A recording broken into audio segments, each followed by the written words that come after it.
Olá, meus queridos, minhas queridas. Mais uma vez estamos aqui juntos nesse bate-papo informal entre amigos, For Connections. Esse é o nosso canal e você é sempre bem-vindo a ele. Antes de mais nada, eu quero pedir que você, por favor, não se esqueça de acessar as notificações para que você possa receber todos os conteúdos que rolam aqui no canal do For Connections. E também quero pedir que você não deixe de dar a sua curtida, o seu like, e essa é uma forma de se corresponder conosco aqui e nos deixar saber que você está gostando dos conteúdos que são publicados nesse canal, que foi construído pensando exatamente em gente boa como você, em qualquer lugar do mundo. Não se esqueça também de se inscrever no canal, é muito bom que você faça parte do nosso time. E no tema de hoje nós vamos navegar juntos. Aliás, nós vamos dar continuidade ao bate-papo que vem rolando aqui nesses últimos segmentos. Nós estamos falando da última viagem do apóstolo Paulo, desde que ele sai de Cesareia como prisioneiro em direção a Roma. Ele sofre um naufrágio no meio do caminho e vai finalmente pousar por um breve período de tempo na ilha de Malta e depois vai embarcar num terceiro navio em direção a Roma e ali será preso e vai cumprir pena por 2 anos, mas vamos falar sobre isso aqui, vamos conversar, porque isso me lembra um pouco a viagem da vida. Silfarne, eu vou começar dando as boas-vindas a você, ao nosso bate-papo de hoje. Você que está aí em Mesquita, no nosso querido Rio de Janeiro, pastorzão querido, grande amigo, psicólogo. Vamos viajar, Silfarne? Vamos, meu amigo Sérgio, amigos Valmir e César, aqui de Mesquita, na verdade de Nova Iguaçu, só lembrando, vizinha Mesquita, onde está a nossa congregação. Rapaz, é a segunda vez que eu cometo essa gafe aqui, né? Eu te perdoo assim mesmo.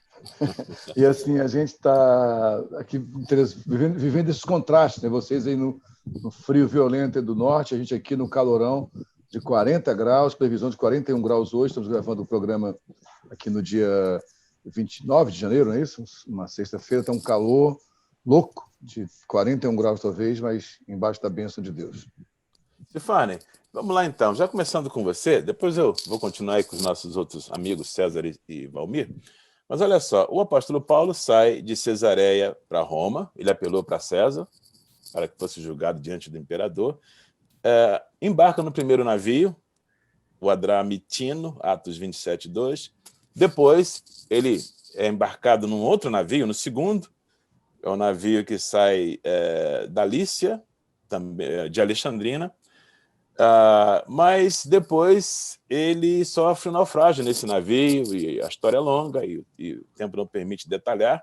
Finalmente, em Malta, ele embarca no terceiro navio, em direção a Roma, e esse navio tem por insígnia um nome místico, nome de deuses gregos, Castor e Polos, os padroeiros da navegação, segundo se cria. Silfarne, nessa navegação misteriosa chamada vida, nós estamos todos embarcados nela desde o nascimento, quantos navios a gente embarca de vez em quando sem necessariamente planejar, né? São os infortúnios da vida. Paulo desejava chegar a Roma de uma outra forma. Quando ele escreveu, muito tempo antes, aos Romanos, capítulo 15, versos 23, 24, 28 e 32 da carta dele aos Romanos, ele falava do desejo de um dia conhecer Roma e ter um bom tempo com os irmãos, e gozar da comunhão, e se alegrar com eles. E ele troca de navios e chega a Roma como prisioneiro. Meu querido, como é que a gente trabalha isso aí? Lembra do Fernando Pessoa? Aquela frase que dizem que ele aprimorou, né, do general Pompeu: navegar é preciso, viver não é preciso. Quer dizer, a gente gostaria mesmo de poder só viver os prazeres da vida, e às vezes a vida nos leva para o mar turbulento. E eu queria que você nos ajudasse a pensar, se a navegação representa os processos turbulentos da vida, a gente não tem como escapar, e se os portos representam as conquistas, o que é mais importante, Silfarne? Os processos turbulentos da vida ou as conquistas, os lugares onde a gente chega? Ou os dois? Lá, meu amigo, é isso aí. Já vou começar pelo final, creio que são os dois, né? Esses barcos da vida que nós pegamos aí, ainda nessa metáfora de barco, essa figura, essa linguagem figurada de barco, né? Tem as barcas furadas que a gente pega às vezes, né? Decisões equivocadas, como o Jonas teve quando foi no caminho oposto ao que o Senhor tinha determinado. Esse processo, ele é de fato o sentido da vida, eu penso, né? A gente cada vez mais tem sido empurrado, Sérgio, meus amigos, a uma vida de resultados, né? E nós estamos muito mais interessados no resultado, no porto que iremos chegar, e esquecemos que não existe o porto destino, no caso de hoje, o porto final de Paulo, sem o caminho em si, o processo em si, a navegação em si. Então, a gente tem vivido uma época, Sérgio, Valmir, César, que até no Ministério, alguns colegas do Ministério têm sofrido uma dor profunda de ansiedade, usando um senso comum, né, que a ansiedade é uma coisa muito mais complexa para tentar explicar aqui em pouco tempo, mas no senso comum a gente costuma dizer que a ansiedade é excesso de futuro, né, pensar demais no futuro e às vezes você acaba ficando ansioso, como alguns dizem, repito, no senso comum, que depressão é excesso de passado. É lógico que as questões não são tão simplórias e tão polarizadas assim. Mas sim, a ansiedade envolve esse foco excessivo no que vai acontecer. O que o próprio Cristo falou quando fala para os seus discípulos que basta cada dia o seu mal, né? Que a nossa ansiedade não vai aumentar nem um centímetro da nossa altura, nem nos dá a condição de responder o que ainda vai acontecer. A vida é esse processo diário, onde eu entro no barco, algumas vezes o barco vai naufragar, algumas vezes eu tenho que trocar de embarcação, né? E eu preciso valorizar o processo. Eu penso que as nossas vidas têm sofrido muito isso, sabe? E esse momento hoje da tecnologia, do acesso à internet, nos deu, como já falei algumas vezes, uma ilusão, né, de quase que onipotência, uma pseudo-onipotência.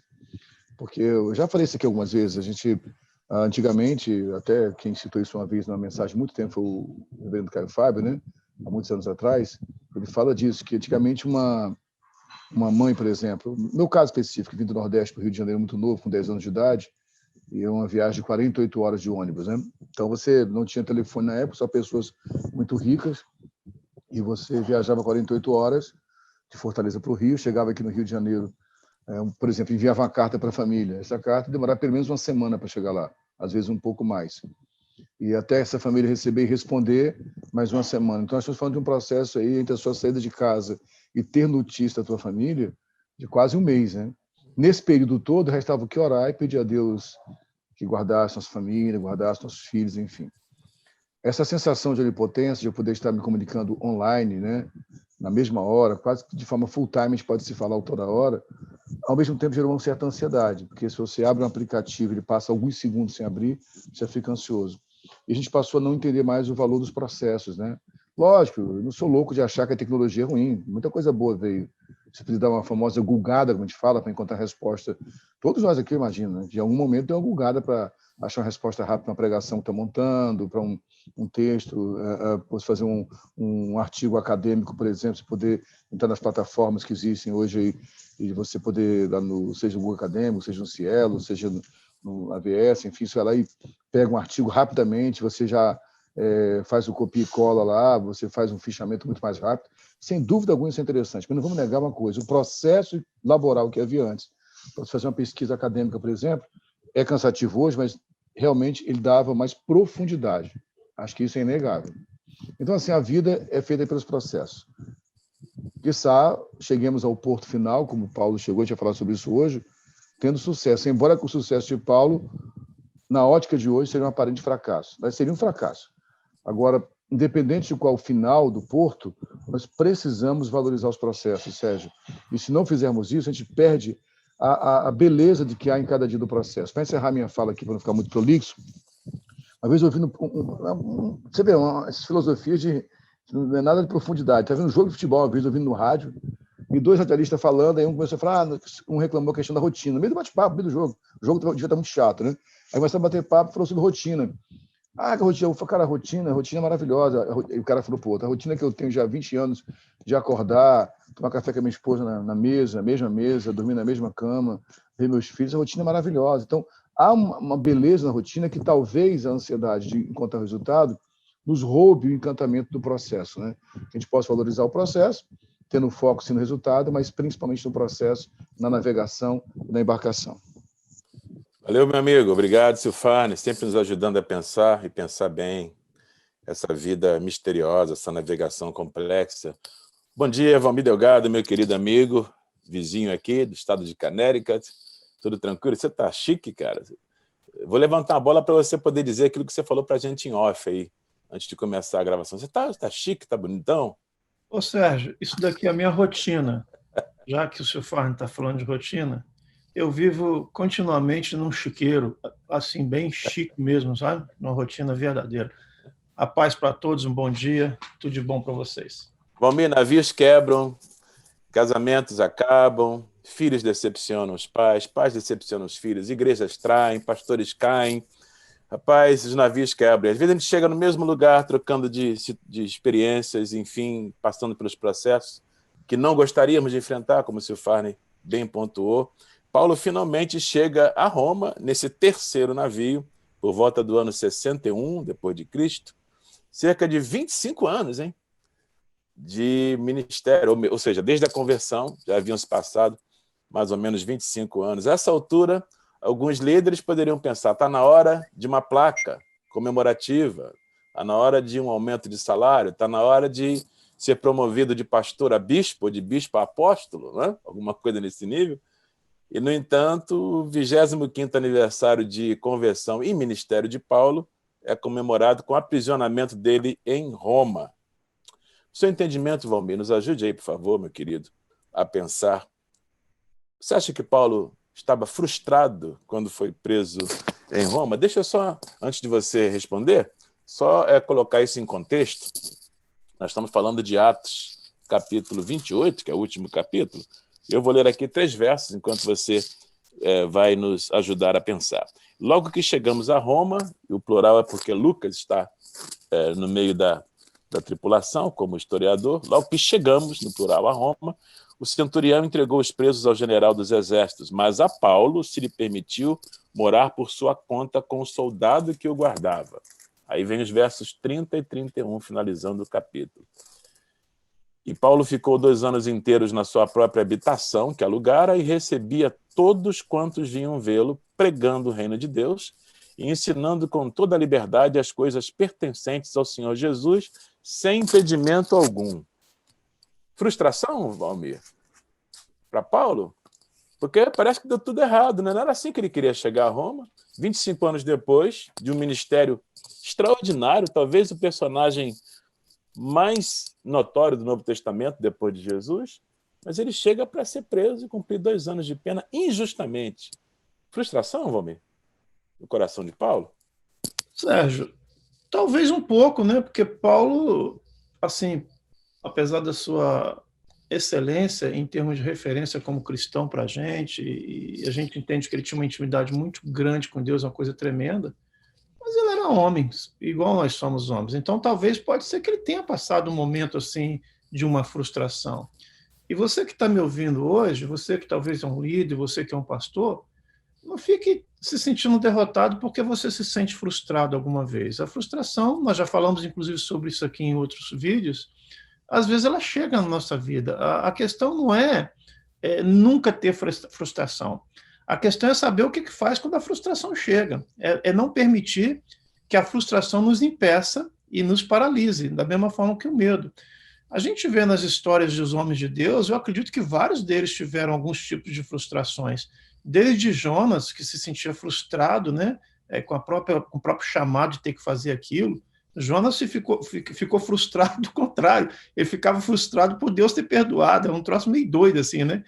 Mas eu acredito que Moisés ficou frustrado quando Deus chega para ele e fala: você não vai entrar na terra prometida. Poxa, era algo que ele estava pensando durante anos, né? Acredito que Davi tenha ficado frustrado quando perde o filho, né? Ou até mesmo quando o seu próprio filho, Absalão, se revolta contra ele e ele se sente desprotegido. Talvez ele pensou: poxa, eu estou protegido dos meus inimigos, mas dos da minha própria casa Deus não consegue me proteger. Talvez sim, talvez Paulo tenha se sentido frustrado em cima não do que Deus havia prometido para ele, porque é aí que vale a pena a gente fazer uma diferença aqui, Sérgio. Uma coisa é a gente se frustrar com os nossos planos, mas nós não temos como nos frustrar com os planos de Deus, porque os planos de Deus não podem ser frustrados. Então, por mais que pareça negativo algo que esteja acontecendo com a gente, por mais que pareça que a gente não esteja entendendo, Deus tem um senso de completude nisso daí, um senso de totalidade que a gente não consegue entender.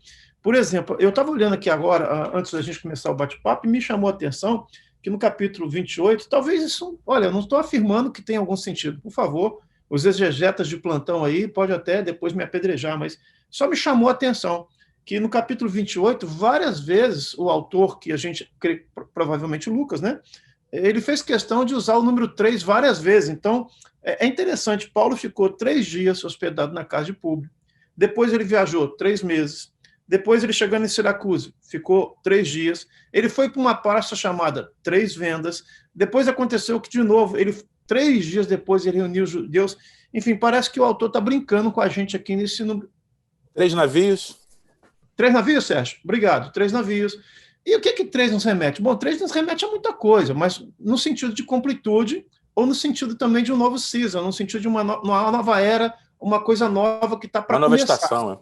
Uma nova estação. Por exemplo, Lúcifer, segundo a gente entende, na verdade, Satanás, não é Lúcifer, a palavra Lúcifer foi depois usada por Jerônimo quando ele fez a Vulgata, mas a palavra certa seria diabo, ou então Satanás. Ele, quando se rebela contra Deus nos céus, é uma terça parte dos anjos que ele leva com ele. O nosso Deus se identifica como 3 pessoas, né? Pai, Filho e Espírito. Nós, da mesma forma, Espírito, alma e corpo. No livro de Gênesis tinha 3 rios, que não sei por que era 3, mas era 3 que estavam lá. Quando Deus resolve recomeçar numa nova estação com Noé tinha 3 filhos. Jonas passa 3 dias no ventre de um peixe, como uma referência apontando para quem? Para Jesus, que depois também ressuscitaria no 3º dia. Tudo isso meio que ilustrando uma totalidade, algo que está prestes a ser concluído, ou que já está sendo concluído, ou até mesmo uma nova etapa. E eu acho que em relação a Paulo, foi os dois. Paulo estava se me permitem abusar um pouco dessa exegese que eu estou fazendo de última hora aqui, usando só de uma forma simbólica, e volto a dizer, não estou afirmando isso, estou só usando como curiosidade o que o autor, parece que ele, de uma forma bem sucinta, bem singela, parece que ele está querendo mostrar alguma coisinha para a gente com esse número 3. Talvez seja o momento de uma nova estação na vida de Paulo. Essa nova estação a gente pode interpretar como sendo o fim, inclusive, da carreira terrena dele, do ministério dele, mas Deus mostrando que ele está no controle. O Deus que é 3, o Deus que se manifestou num templo também, que era de 3 lugares, átrio, santo, santo dos santos, enfim, a gente pode explorar esse número aí. Mas eu queria só me focar o seguinte, talvez, se Paulo focar nos planos dele, ele pode ter se sentido assim um pouquinho frustrado. Mas se ele entender que realmente aquilo era um plano de Deus, que chegou o momento, uma nova estação, ou a completude, ou a totalidade do seu ministério, eu creio que nisso ele vai descansar e ele sabe que Deus tem sempre o melhor para a gente. Então, ainda que a gente fique frustrado, entenda, querido, os planos de Deus não podem ser frustrados e Deus tem sempre o melhor para a gente, ainda que a gente não consiga entender. Sérgio, antes do César entrar, deixa eu cortar um pouquinho, só para pegar um lance que o Valmir falou, que eu só reforço isso que o Valmir disse no começo da conversa. Achei muito legal a sensibilidade que o Valmir falou assim. Eu entendo que Paulo, tanto é que ele deixa claro, quando fala no capítulo 4 de 2 Timóteo, né, quando ele fala que todos desampararam, mas ele tinha a convicção que o Senhor não abandonou. Né? Mas essa sensação humana de que Paulo provavelmente sofreu frustração, isso é muito legal. A gente lê os heróis da Bíblia e fala assim, o cara, Abraão, vou sacrificar meu filho, assim, foi 3 dias, também 3, né?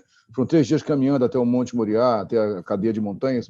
Como é que você acha que foi aquela caminhada? Não foi tão resoluta assim. Eu gosto de pensar nessa ideia. É lógico que a Bíblia está sintetizando histórias, né? Mas então não tenha medo de enfrentar essas crises de frustração. Nós somos humanos, né? O importante é superá-las e submeter a nossa vontade à vontade do Pai.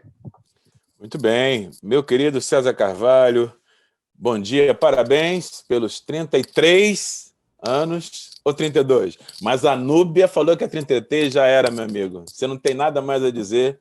Mulher falou que está falando 32 anos de casamento. César, meu querido, por favor, nos ajude aí, como você sempre nos ajuda a pensar a fé. O papo está indo muito bem, a navegação está seguindo, e eu creio que, de alguma maneira, nossos irmãos e irmãs que estão conectados no For Connections estão se beneficiando desse bate-papo informal sobre o reino. Aliás, antes do César fazer a sua primeira intervenção, não se esqueça de dar a sua curtida, de subscrever no nosso canal e também de acessar as notificações, de modo que você possa sempre participar desse bate-papo, dessa gente boa aqui do For Connections, meus amigos. César, olha só, Paulo chega em Roma, lhe é permitido morar numa casa à parte, mas é uma prisão, de qualquer forma, uma prisão domiciliar, que ele vai cumprir pena ali por 2 anos. Só que nessa prisão domiciliar, além de pregar para todo mundo que vai visitá-lo, anunciando o reino, Paulo escreve 4 cartas, são as famosas cartas paulinas da prisão, Efésios, Filipenses, Colossenses e Filemon. E aí, César, como é que a gente, na contrariedade, tá? Que é o momento de Paulo, vivendo um tempo de aprisionamento injusto, como é que a gente transforma a contrariedade, a injustiça, em frutificação? Porque na prisão era um momento que ele poderia dizer, sabe de uma coisa? Eu estou extremamente frustrado, tão frustrado que me arrependo de ter me envolvido com Jesus de Nazaré. Olha o que eu ganhei. Plantei tantas igrejas, levantei tantos discípulos, e agora estou aqui. E Deus permitiu que, depois de uma viagem turbulenta, eu seja condenado a cumprir 2 anos de pena.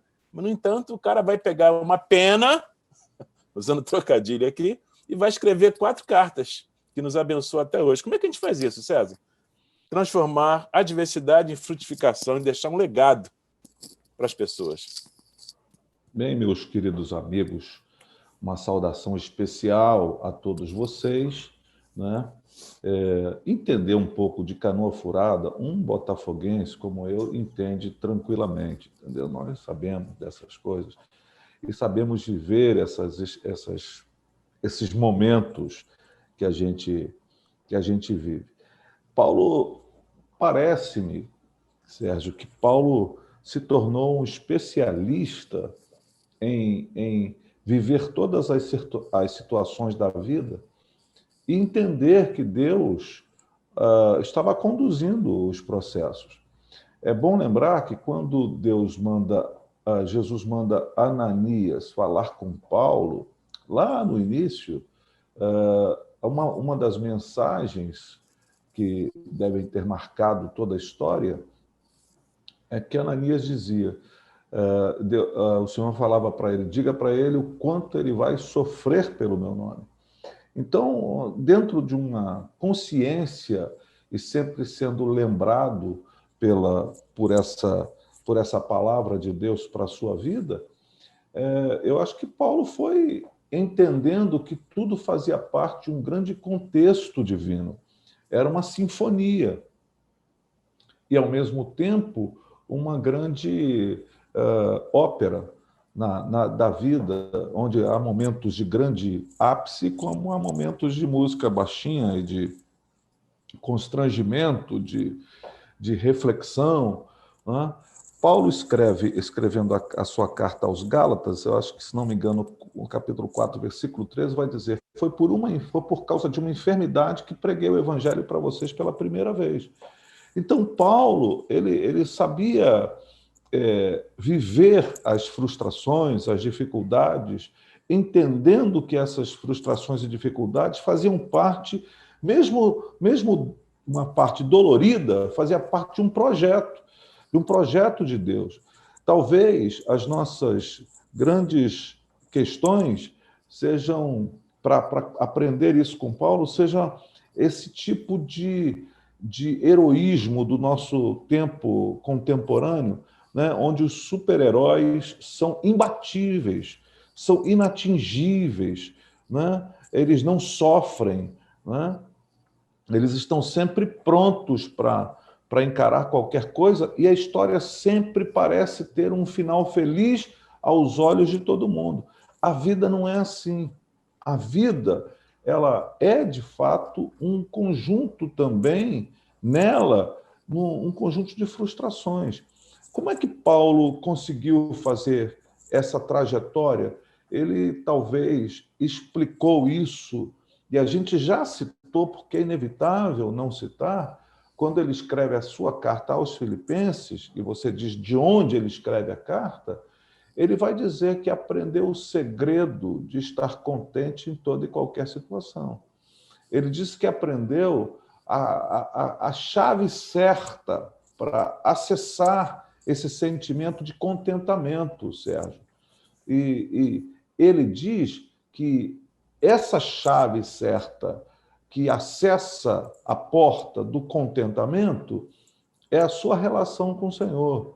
O Valmir, nos programas anteriores, disse que Paulo escreveu não sei quantas vezes, talvez dezenas ou centenas de vezes nas suas inscrições, ele disse da sua estada em Cristo, do estar em Cristo.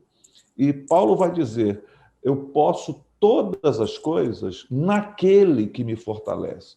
Então, talvez o grande segredo de Paulo seja exatamente esse entendimento que a sua vida ela está amalgamada, intrinsecamente ligada ao seu Senhor, ao seu Salvador, aquele que aparece para ele no caminho.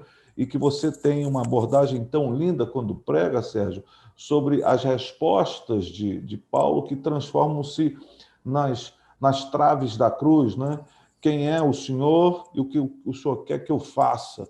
Talvez isso estivesse tão agarrado à alma dele, tão umbilicalmente ligado a Paulo, que ele passa pelas trajetórias das dificuldades, dos processos negativos, das frustrações, como vocês disseram, que são inegáveis na vida de todo ser humano, ele passa olhando mais para essa realidade, para a convicção de que ele está dentro de uma trajetória cujo capitão é o Senhor, e ele está seguro nesse porto, nessa embarcação, porque é um capitão que sabe que vai chegar ao destino.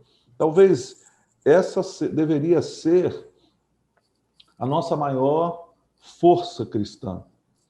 Talvez o que a gente está vivendo hoje, de uma necessidade, que eu acho que foi o Sil Farney que disse agora, há pouco tempo, essa necessidade de novidades, essa fuga da rotina constante que a sociedade contemporânea tem, e que isso está esbarrando na igreja. A gente todo dia tem que fazer uma coisa nova na igreja, todo dia tem que ter uma canção nova, uma coisa acontecendo nova, porque a rotina está matando a gente. Poxa, mas não acontece nada novo. Quem disse que tem que acontecer uma coisa nova? O que precisa acontecer é que nós estejamos muito firmados na convicção da nossa relação com o Senhor, que garante para nós a certeza que estamos sendo conduzidos por um capitão que sabe exatamente onde vamos chegar, e a convicção que temos de que chegaremos vai apaziguando as nossas dores das frustrações. Muito obrigado, meu querido. É exatamente por aí, né? Paulo estava ancorado, umbilicalmente ancorado em Cristo. E a partir daí, meu amigo, não importa para onde o navio seja movido, o porto é ele, né? É Cristo. Sil Farney, Valmir e César, eu queria que vocês três, por favor, nos ajudassem fazendo intervenções num aspecto que me chamou a atenção. Uma das 4 cartas que Paulo escreve da prisão em Roma, que ainda não é a última, mas é uma prisão importante, foi a carta a Filemon. E é uma carta belíssima, uma carta comovente. Filemon morava em Colossos, talvez um convertido de Paulo, muito provavelmente Paulo o ganhou para Cristo, e um dos escravos de Filemon fugiu, escravo chamado Onésimo, e foi para Roma. E na fuga de Colossos para Roma, em Roma, Onésimo entra em contato com Paulo, que estava em Roma como prisioneiro. Olha que coisa, que viagem, né? E Onésimo acaba se convertendo através do prisioneiro Paulo. Bom, que novelo, hein, Sérgio? Que novelo, cara. Isso aí só dá vontade de dar glória a Deus pela sua graça. Bom, Onésimo se converte e agora precisa voltar para casa. Havia uma pena na lei romana de que o escravo fujão deveria pagar com a própria vida, poderia ser morto. Aí Paulo, que está na prisão injustamente, sofreu naufrágio, sofreu um monte de vicissitudes, pega da pena, cumprindo pena, e escreve uma carta para o seu discípulo Filemão, lá em Colossos, advogando em favor de Onésimo, que agora é um irmão. E Paulo vai dizer, Filemão, recebe o irmão Onésimo aí, não mais como um escravo, mas como um irmão. E recebe como se fosse meu próprio coração. E se ele te deve alguma coisa, se você perdeu dinheiro aí, descapitalizou com a fuga desse escravo, põe na minha conta que eu pago. Olha só, o cara está preso, sofrendo para chuchu, mas cuida do interesse de um escravo, que agora é irmão. E eu queria que vocês três me ajudassem, porque eu sei que vocês três, e eu conheço vocês três há muitos anos, eu sei que vocês são esse tipo de pessoas que, mesmo passando pelas vicissitudes da vida, enfrentando as crises da vida, os naufrágios, os dilemas da vida, se interessam em cuidar dos assuntos dos outros. Vocês são pastores, também trabalham na área do cuidado da mente, né? O César, ou melhor, o Silfarne e o Valmir são psicólogos, César é um conselheiro de mão cheia. E eu sei que vocês já tiveram momentos assim, de estarem sofrendo na alma, e mesmo assim, advogando por alguém, ajudando alguém, socorrendo alguém, orando por alguém, aconselhando alguém. Como é que é isso, gente? E aproveitem, por favor, e lembre-se que nós estamos falando aqui com talvez uma imensidão, um número enorme de pastores, missionários, psicólogos, gente que cuida dos outros, sangrando por dentro. Faz parte da nossa viagem, Silfarne? Sim, cara, porque nos nossos papos aqui, uma das palavras muitas vezes usadas até no começo foi a questão do paradoxo, né? E isso é um ponto que a gente tem que encontrar um equilíbrio. Porque, ao mesmo tempo que há pessoas que se autossacrificam além do que deveriam fazer, até numa das áreas que a gente estuda, já que você citou a psicologia, a área que a gente tem feito formação, que é a terapia do esquema, que são chamados de esquemas iniciais desadaptativos. Um dos esquemas é o esquema de autossacrifício, a pessoa que vive o tempo inteiro se autossacrificando. Terapia do esquema é o que os políticos fazem? Eles têm os esquemas deles, com certeza, também. E aí o autossacrifício acaba sendo um esquema muito glorificado pelas pessoas, que é confundido com essa abnegação de servir o próximo. O autossacrifício é quando você se sacrifica além do que deveria, quando você faz pela pessoa o que ele poderia fazer por ela mesma. Eu gosto de dizer sempre que você não precisa carregar no colo quem já sabe andar, né? Você não precisa dar papinha na boca de quem já sabe comer sozinho. Tem as fases de desenvolvimento da vida da pessoa. Então, mas o pastor foi buscar a 100ª ovelha e a trouxe no colo, porque ela estava ferida, não podia andar sozinha. Porque o filho pródigo voltou para casa sozinho, que sabia andar, conseguia andar. Então, ao mesmo tempo que não pode ter esse autossacrifício exacerbado, não se cabe uma vida egoística também. O ser humano precisa do sacrifício, de entender a importância de se tornar pleno servindo o próximo, né? E eu penso, sim, Sérgio, que é nas horas mais difíceis da nossa vida, ou são nas horas mais difíceis, não sei qual a concordância verbal correta agora, me ajudem os mestres aí, é nessas horas que a gente precisa, de fato, como dizem os antigos, mostrar do que eu sou feito, né? O que tem aqui dentro? Qual a natureza que há em mim, né? Cristo em nós, a esperança da glória, o que a carta aos Hebreus diz. Então, se Cristo está em mim o sacrifício, porque Cristo é sacrifício, né?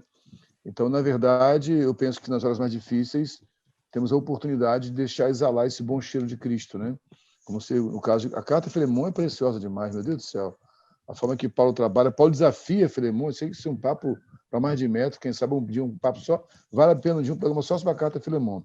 Até porque, desculpe te interromper, mas tem nuances aí de como a igreja cristã, no princípio, lidava com temas como a escravidão. Isso, que Paulo, na verdade, o que Paulo propôs a Filemão colocava em xeque toda a estrutura escravagista daquela época. Como é que eu recebo um escravo como irmão? Como é que eu faço com os outros? Um escravo fujão. Como é que eu vou fazer com os outros agora depois que eu recebi ele como irmão? Paulo colocou, na verdade, Filemão na sinuca de bico, né? E Paulo tem um momento que ele meio que apela, você sabe que eu fiz por você lembra? Paulo jogou. Mas, na verdade, é isso aí. Eu quero fechar dizendo o seguinte, para quem nos assiste agora. Eu sei que muitas vezes você está no meio de uma tempestade terrível, como Paulo, preso, você está sofrendo frustrações internas. E nessa hora aparece alguém para você servir. Como José, estava encarcerado injustamente, né? E José foi encarcerado, o José lá do Antigo Testamento, né? Filho de Jacó, injustamente, e ele podia pensar, os meus sonhos me conduziram até aqui.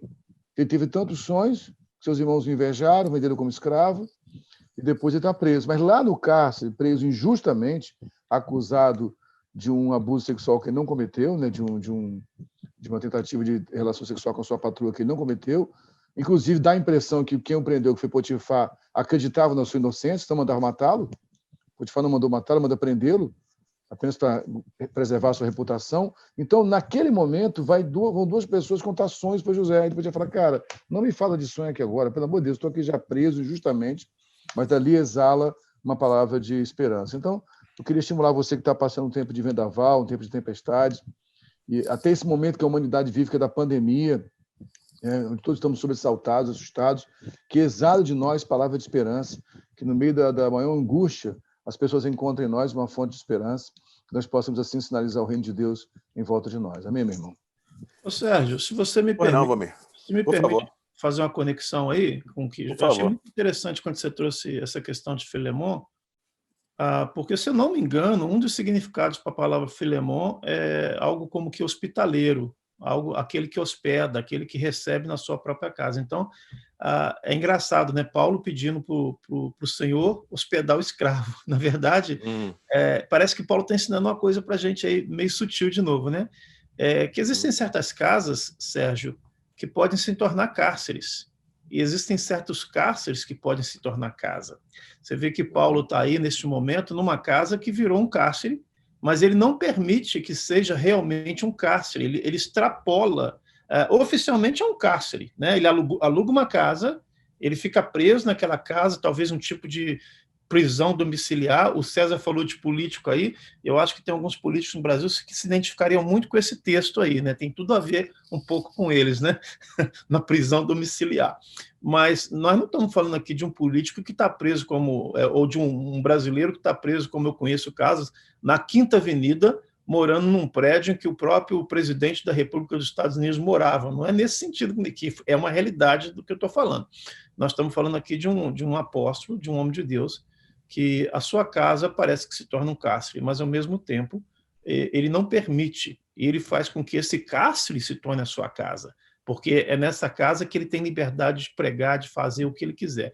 E é interessante você trazer essa palavra Filemon, porque Paulo vai falando para ele, olha, estou mandando esse escravo aí para você hospedar. E a palavra hospedar, a raiz dela vem também de uma palavra que a gente conhece muito no português, que é hospital, né? Hospitaleiro, hospital, e eu trabalhei alguns anos no hospital, talvez por isso que me veio à mente essa palavra. E o hospital é lugar de ajuda, é lugar em que a pessoa está indo para ser curada, a pessoa está indo para ser sarada, a pessoa está indo para pelo menos tentar melhorar a situação dela. Paulo está mandando um escravo de volta para casa para que ele seja curado, seja ajudado, seja sarado.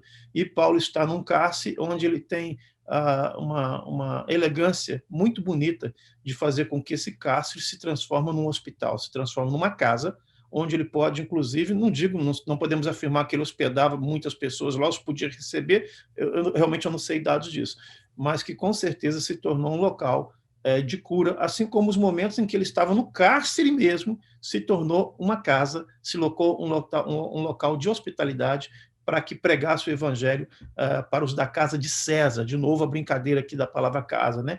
Acho muito legal essa conexão aí que você trouxe de Filemon, porque ela me despertou aí essa brincadeira que eu estou tentando fazer aqui entre cárcere e casa, juntando com Filemon e mostrando, acima de tudo, que aí vale a pena a gente lembrar que nós somos casa de Deus, nós somos habitação de Deus, mas a palavra para habitação no original não é uma habitação que ele entra e sai, ele entra e sai. Nós não somos acampamento de Deus, nós somos casa, tabernáculo, local realmente no sentido de moradia, tabernáculo eterno, não de ficar mudando para lá e para cá, mas ele vem e habita dentro de nós, nós somos casa de Deus para que ele não só nos cure, mas que também nos tire dos nossos cárceres e que através da habitação dele em nós possamos ser hospitais, promovendo cura para as pessoas, né?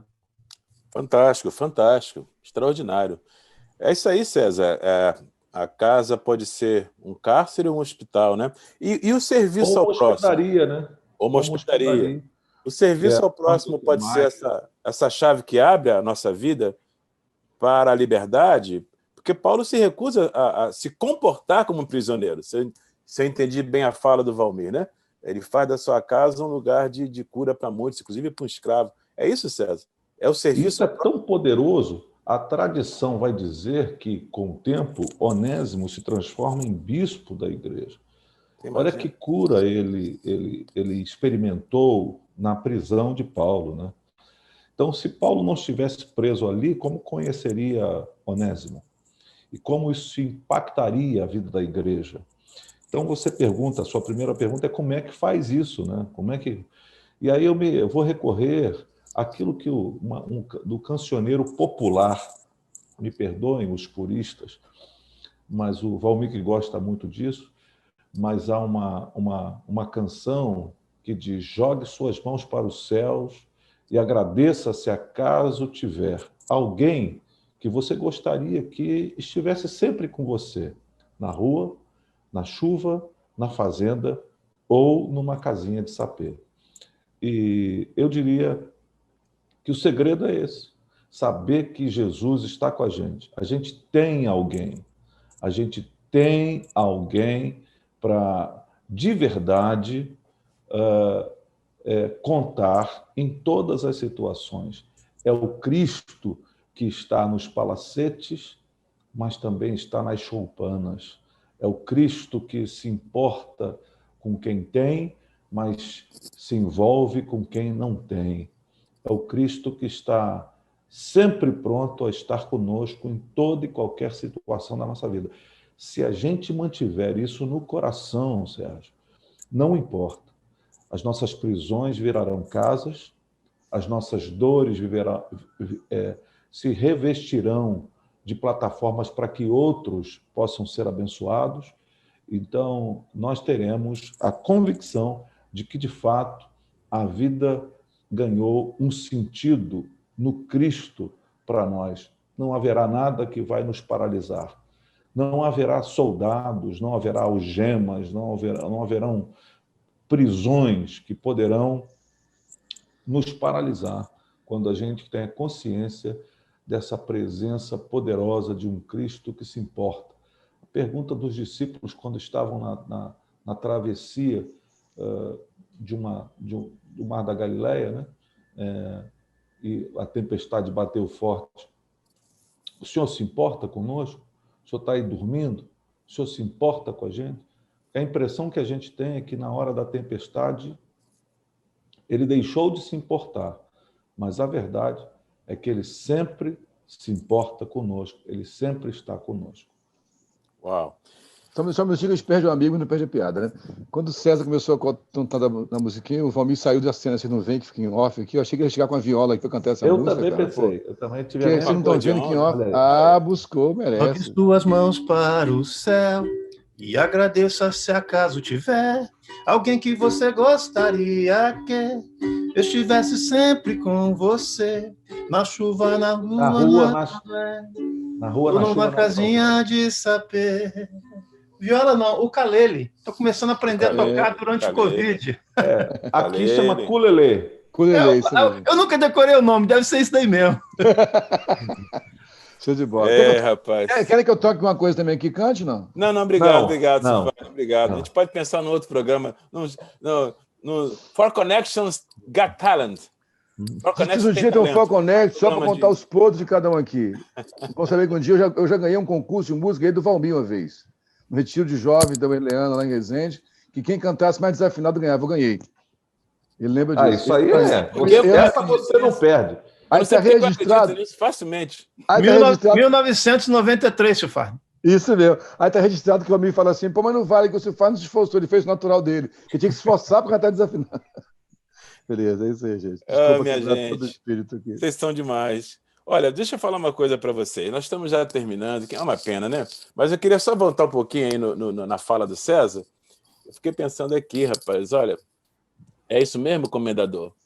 Nele, em Cristo, como o Valmir sempre nos lembra, cárceres viram hospedarias, dores viram cura, naufrágios viram salvação, mas isso nele, né? No Cristo. E como a gente precisa dessa palavra nesses dias de pandemia, de confusão, de incertezas, né? Eu sei que tem muita gente que está acessando o programa agora, talvez até com um ente querido internado no hospital, entubado, ou talvez você mesmo que está acessando agora tenha perdido alguém na sua família recentemente. Que dor profunda. Nós respeitamos muito a sua dor. Nós também temos sofrido na pele muito dessa crise, dessa turbulência em que o mundo está navegando hoje. Mas, olha, é o que acabou de ser falado aqui pelo Silfarne, pelo Valmir e pelo César. Nele, em Cristo, até os dramas mais dolorosos da vida podem se converter em alguma coisa boa para abençoar alguém. Que Deus te dê graça e te sustente. Nós estamos chegando ao final já desse nosso capítulo de hoje do For Connections, mas lembrando, por favor, não deixe de dar a sua curtida, o seu like no nosso canal, no canal do For Connections, e, ao mesmo tempo, se inscreva nele. Nós queremos você sempre.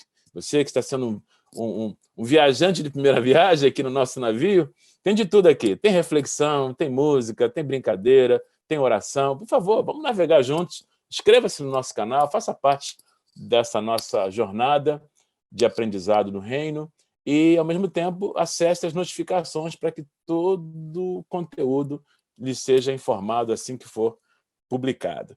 Gente, a história não acaba assim, né?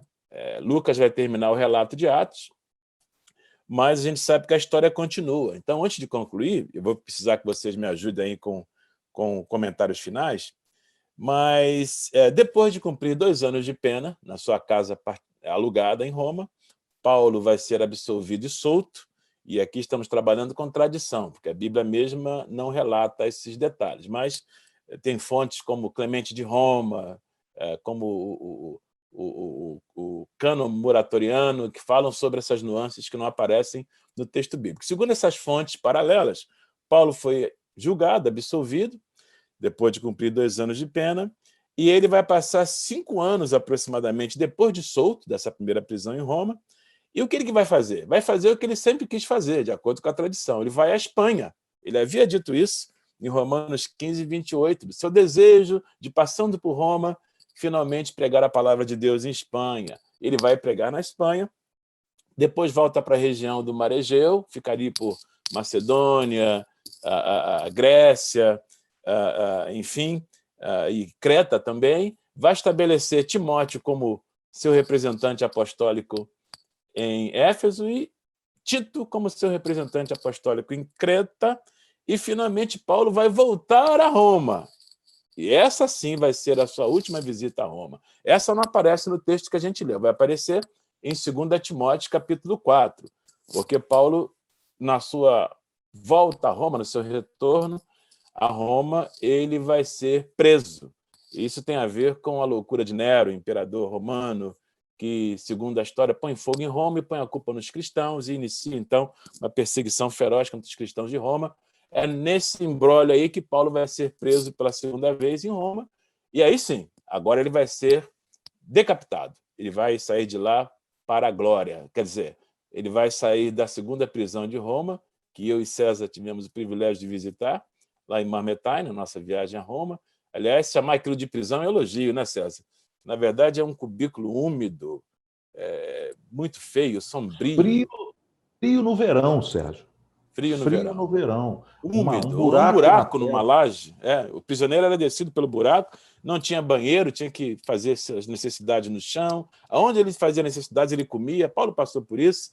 Enfim, e só vai sair dali para o seu porto final, para a sua verdadeira viagem final, para encarar o cutelo do verdugo. 2 Timóteo, capítulo 4, eu sei que nosso tempo já está se esgotando, mas é impossível não registrar aqui as últimas palavras de Paulo antes de ser decapitado. 2 Timóteo, capítulo 4, no verso 6, ele diz: porque eu já estou sendo oferecido por aspersão de sacrifício, o tempo da minha partida está próximo. Combati o bom combate, acabei a carreira, guardei a fé, ou fiz o melhor que pude, não é isso, minha gente? Desde agora, a coroa da justiça me está guardada, a qual o Senhor, justo juiz, me dará naquele dia, e não somente a mim, mas também a todos que amarem a sua vinda. Procura vir ter comigo depressa, ele pede a Timóteo, que está em Éfeso. Porque Demas me desamparou, amando o presente século, e foi para a Tessalônica, Crescente para a Galácia, Tito para a Dalmácia. Só Lucas está comigo. Toma Marcos e traze-o contigo, porque me é muito útil para o ministério. Também enviei Tíquico a Éfeso. Quando vieres, traze a capa que deixei em Troade, em casa de Carpo, e os livros, principalmente os pergaminhos. Alexandre o latoeiro causou-me muitos males. O Senhor lhe pague segundo as suas obras. Tu, guarda-te também dele, porque resistiu muito às nossas palavras. Ninguém me assistiu na minha primeira defesa. Referência à primeira prisão. Talvez com medo da perseguição de Nero, os irmãos preferiram não se envolver muito com Paulo na primeira prisão, mas ele guardou isso no coração. Ninguém me assistiu na minha primeira defesa. Antes, todos me desampararam. Que isso não lhe seja imputado. Não tem amargura na fala de Paulo aqui. Mas o Senhor assistiu-me e fortaleceu-me para que, por mim, fosse cumprida a pregação e todos os gentios a ouvissem. E fiquei livre da boca do leão. E o Senhor me livrará de toda má obra e guardar-me-á para o seu reino celestial, a quem seja a glória para todos sempre. Amém. Saúda a Prisca e a Áquila e a casa de Onesíforo. Erasto ficou em Corinto, deixei Trófimo doente em Mileto. Procura vir antes do inverno. Eubulo e Pudente, Lino e Cláudia e todos os irmãos te saúdam. O Senhor Jesus Cristo seja com teu espírito. A graça seja convosco. Amém. Aqui está um homem sem impedimento algum. Preso em Roma, pregou livremente, sem impedimento algum. Preso a segunda vez, não tem nada de nódoa de amargura na sua alma. Como é que a gente termina a carreira assim? Concluindo, Silfarne, Valmir e César. Como é que a gente consegue, apesar das turbulências da viagem, terminar a carreira com tanta elegância? Penso que é o sentimento de missão e propósito, né? Isso que Paulo carregava tão entranhado dentro dele. Desde que ele recebeu o encontro com o Senhor Jesus, ele sabia de fato para que nasceu e cumpriu o seu propósito. Que Deus nos dê discernimento para entender nosso chamado, nosso propósito, nossa vocação, enfim, para que a vida seja totalmente plena até o final dela. Eu creio que o entendimento de que fracassos e sucessos fazem parte da vida, o entendimento de que estar no momento de glória, de esplendor, faz tanto parte da vida quanto os momentos de estarmos atolados em situações difíceis. A vida é um conjunto de coisas. A vida, como diria um amigo meu que escreveu um livro, é um risco. E nós precisamos, de fato, ter coragem de viver essa realidade com a consciência da presença do Senhor conosco. Essa é a grande promessa da vida. Eu sei que nós estamos vivendo um tempo de que parece que Deus é mais um gênio da lâmpada, mas a grande promessa de Deus para nós é estar conosco todos os dias, até a consumação dos séculos. Eu acho que é assim que se consegue. É tudo isso daí, né? Creio, e com a convicção, com a certeza que estamos debaixo da graça de Deus, que Deus quer o melhor para a gente, que Deus tem o melhor para a gente, e que o melhor, às vezes, pode envolver sofrimento, pode envolver frustração, pode envolver dor, pode envolver a vontade dele ser oposta até a nossa própria vontade, quando se trata de detalhes na vida, né? E a gente entrar nisso não apenas como que pegando carona no barco, não, mas entendendo que cada um de nós temos o nosso barco e Deus está com a gente nesse barco. E independente do que acontecer, a gente vai chegar no lado de lá, em vitória e em triunfo, se a gente está em Cristo Jesus. Se me permite, Sérgio, Pois não. lembrando também de uma palavra sua, as portas do nosso porto final são de pérola. E a pérola, ela é produzida pela dor da ostra. Se a gente entende isso, se a gente percebe isso, todas as coisas da história, da nossa caminhada, encontram um eixo e a gente caminha na convicção da presença do Senhor. Obrigado, meu querido. Eu vou pedir, Silfarne, se você pudesse, por favor, orar por nós. E antes de você nos despedir, eu queria só rapidamente me dirigir a todos aqueles que estão vivendo um momento dramático hoje, sabe? Sofrer todo mundo sofre, mas eu imagino que existem pessoas que estão no limite, sabe? da frustração, da incerteza, do medo do futuro. Olha, como vocês ouviram aqui os meus amigos falarem, com muita propriedade, com muita ternura, mas com muita sinceridade, não tem como escapar. Faz parte da viagem da vida. Acidentes, naufrágios, traições, conflitos, não tem como. Aí você vai voltar no velho Pompeu, né? Navegar é preciso. E dizem que Pompeu falou isso exatamente porque os soldados romanos estavam com medo de viajar, de encarar o mar para buscar trigo nas províncias romanas, porque eram atacados pelos piratas, preferiam ficar em casa. Mas aí Pompeu falou, olha, se vocês ficarem em casa, se não navegarem, vão morrer de fome, a gente não traz trigo para Roma. Então navegar é preciso. E viver, você só vive se você se arriscar, se você for à luta, se você rejeitar, se tornar vítima da vida. Viu? Não aceite ser vítima da vida, por favor. Sofrimento está no tecido da existência. Nobres sofrem. Gente que sangra, gente que cura. Paulo é um belíssimo exemplo disso. Esses homens que vocês estão vendo aqui, Silfarne, Valmir e César, são homens que eu conheço de perto, homens que sangram na vida, homens que sofrem muito também, como eu também, mas são homens que, enquanto sofrem, estendem a mão e ajudam os que precisam. É por aí, tá? Nossa sociedade hoje é alérgica a sofrimento. A gente está procurando algum coach, algum meio, ou metodologia, ou tecnologia que elimine o sofrimento do tecido da vida. Não dá. Especialmente se você é um cristão, o nosso mestre abraçou o sofrimento para de lá ser catapultado para a glória.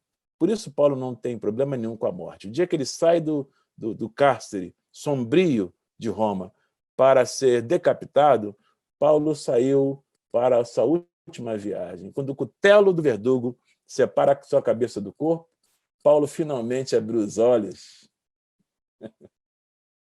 para ver o seu Senhor, que apareceu a ele pela primeira vez no caminho de Damasco. O melhor, olha, o pior que pode acontecer a um cristão é o melhor que pode acontecer. O pior que pode lhe acontecer, que é a morte, é o melhor que pode lhe acontecer. Só vai lhe catapultar finalmente para o seu porto final. Que você receba tudo que você ouviu aqui como uma palavra de encorajamento nesses dias de tanta dor. E o Silfarne, por favor, vai nos despedir, nos abençoando.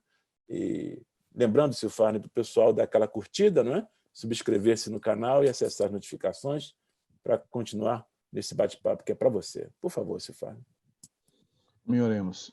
Pai, muito obrigado, Senhor, por esse tempo juntos aqui, desse bate-papo sempre tão gratificante. Como é precioso conversar com esses amigos tão profundos em Deus, ó Pai querido. Eu quero orar por cada pessoa que assistiu esse vídeo e que, porventura, esteja enfrentando um tempo de vicissitude, sem entender o porquê ou para quê desse momento da sua jornada, da sua navegação.